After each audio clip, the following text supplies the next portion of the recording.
among our distinguished panel of experts, brings an extraordinary depth of expertise to these considerations.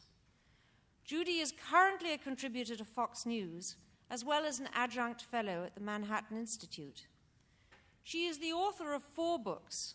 Her most recent book is Germs, Biological Weapons, and America's Secret War. Likewise, a recent article in City Journal, Can We Respond to Bioterrorism?, focused on the fact that despite the billions spent, we're not ready for the next big attack. Her previous book, God Has 99 Names, explored the spread of Islamic extremism in 10 Middle East countries, including Israel and Iran. In both her television appearances and in her prolific writings, Judy brings a special focus on the need to strike a delicate balance between protecting both national security and American civil liberties in a post-9/11 world.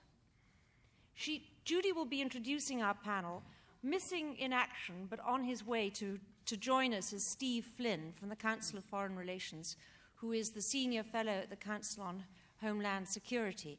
So we will structure this panel accordingly so that Steve's contribution, and particularly the role that citizens can play, will come towards the end of the panel. So ladies and gentlemen, I'd like to just introduce you to Judy Miller.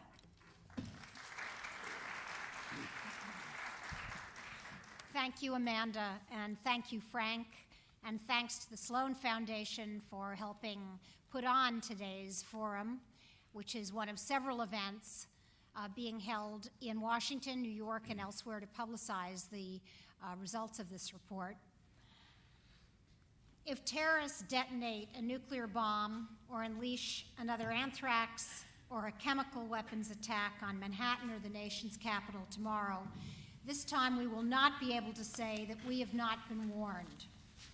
Quote, the greatest danger of another catastrophic attack in the United States will materialize, warned the 9/11 Commission in its exhaustively researched report in 2004, quote, if the world's most dangerous terrorists acquire the world's most dangerous weapons.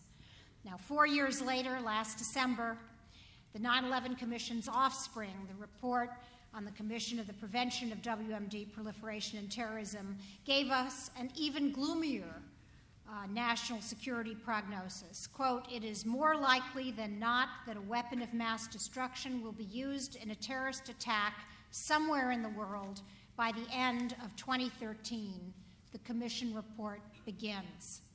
Now, we're gathered together today to discuss the Commission's invaluable, provocative warning, and I got a series of questions for our panelists. Is the threat that they discuss in this small report overstated? Did the report exaggerate or underestimate the threat? How effective are its recommendations likely to be if they can be adopted at all?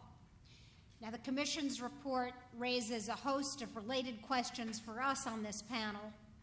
Will America's withdrawal from Iraq and refocus on Afghanistan, Pakistan help or hurt the U.S. effort to stem the proliferation of WMD materials and expertise? Where do non-proliferation objectives fit in President Obama's foreign policy priorities? Is the IAEA, which Fran and Steve discussed in the previous panel, and which the WMD Commission wants strengthened, able and willing to provide verification? And if this panel can be strengthened, is it likely to provide a sense of false security that nuclear proliferation can be contained? Should we establish a similar verification agency or mechanism to enforce the 1972 Biological Weapons Convention, which bans the development, production, and stockpiling of germ weapons, but paradoxically not its use? And is the report's focus on nuclear and biological terrorist threats justified? What about the other forms of WMD?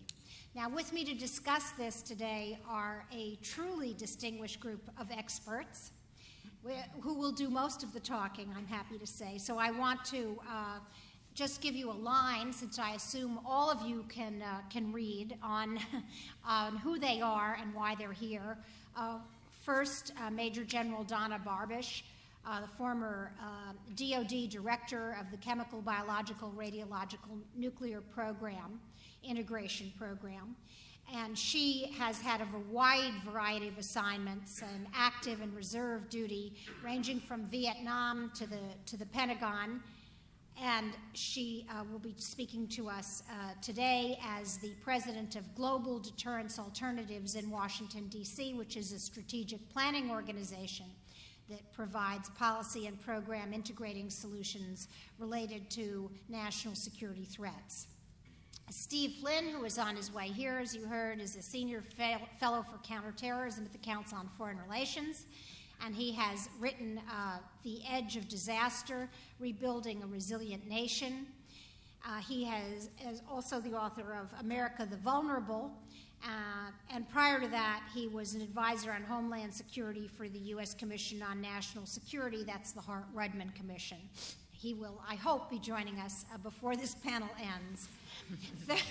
Third, Mike SHEEHAN, known to many of you in this room, the former Deputy Commissioner of Counterterrorism for the NYPD, who has had a long and distinguished government career, is now in the private sector as a consultant and the head of his own private consulting group, but his government roles included, among others, the Department of State's Ambassador at Large for Counterterrorism and Deputy Secretary of State in the Bureau of International Organizations, and he did a stint at the United Nations as well. And finally, last but certainly, oh, by the way, I want to say that Mike SHEEHAN is also the author of a book which I highly recommend called Crush the Cell, which is a wonderful look at fighting terrorism at the international, national, and city level. One of the few books to take on all those three areas of defense. And finally, last but not least, Charles DUELFER from the Iraq Survey Group. He gave his name to the report, the very long and detailed assessment of WMD in Iraq, what Saddam was trying to do, and a wonderful, wonderful dissection of the program and how it was financed. It told us more about Iraq and how it functioned under Saddam Hussein than any other single document that I can think of. And he is soon to be a published author as well. On February 9th, his book, and this is in the shameless promotion of Friends Department, Hide and Seek, The Search for the Truth in Iraq. It is a very long, though not as long as his report, look at that experience in Iraq. And once again, I can highly recommend this book to those of you in this room who are gluttons for even more information about Iraq and WMD. And so with that brief introduction, I want to start by asking each of you on this panel to open our discussion by telling this group and me what you think are the strengths and the weaknesses of the report that you have, that we are discussing today, the WMD Commission report. And Major General Donna BARBISCH, I would like to start with you. Well, I thank you, Judy. And thank you for having me here today. It's certainly my pleasure. I've spent the last 15 years, I think, studying this focus and area of bioterrorism. And I have to say it was really a pleasure to read that bio is being supported as one of those threats. Not that we like the idea that bio is the threat, but that we are focusing on what do we do about it. I thought the Commission did a pretty good job in taking a look at it and saying that it is difficult. It is different. Bio is not nuke. Bio is not radiological or chemical. Very different approach to biological terrorism, and what do we do about it? It's hard to find. It's hard to define. It often is very insidious, and we frequently will have the event occur before we have the intelligence to know it happened. So it creates many different challenges